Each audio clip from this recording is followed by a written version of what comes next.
Mixly, the power of diversity.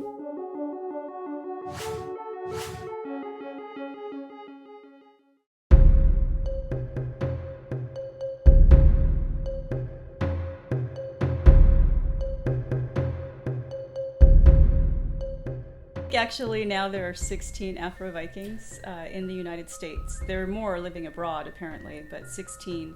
And it's been so great because they actually come out to me. They write me emails or letters or come to my events and say, hey, I'm an Afro-Viking too. When I was growing up and I thought I wanted to be a writer, I thought I was going to be a Black woman writer. And I recognized as I was trying to write that my experience or the story that I could tell was just a little bit different. You know, people talk about having Black History Month or Asian American History Month and how that's so important to create self-esteem in young people and create this connection with the past.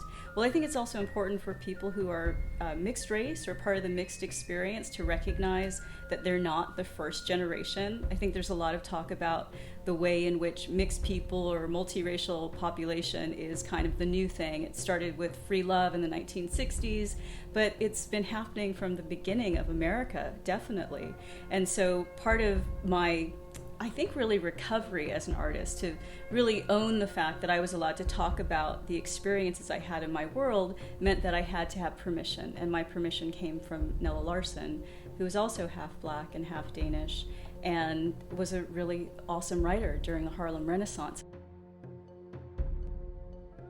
I think there is a difference because in America, and this was where I got into trouble because I didn't understand the American system, that when I said, no, I am actually half Danish and half Black, what some people heard was I was trying to privilege my whiteness over my Blackness, which was not my intention at all. My intention was to say, wow, I have all of these stories within me. You know, I dance around the Christmas tree at Christmas time because that's what Danes do, and I eat frikadelle, and I celebrate on Christmas Eve instead.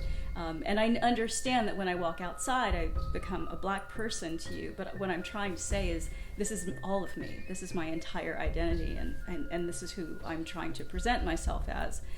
I think if you don't have the language difference and the cultural difference, I think it's very difficult probably to say, it's important to me to say that I'm half white. Do you know what I mean? Because we have a very troubled relationship with that idea in America. And in fact, we weren't allowed to say that. If you were half Black and half white, it didn't matter. There was the one drop rule, so you were Black. And that was so that we could continue chattel slavery.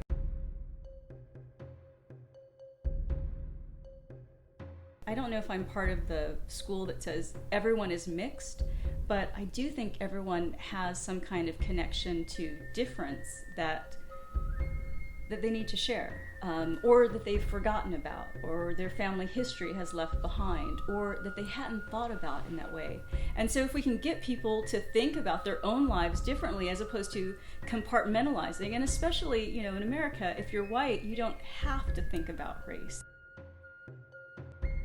But if we suddenly complicate that idea to allow them to say, hey, I hold on to this too, like that difference is also part of me, I think there's great possibility in that. And so we can't keep having this moment of like, you know, somebody comes of age, they're in college, and finally they think, oh my God, this whole multiracial thing, let's pay attention to it, let's be activists around it. But we're not making the connections between generations and between everyday people. I think we need art is what we need. I mean, I think we need to make that connection through art because I think it's so much easier for people to connect in that way, to put themselves into the idea of the theoretical stranger and then to recognize themselves in that and then to own their own complications.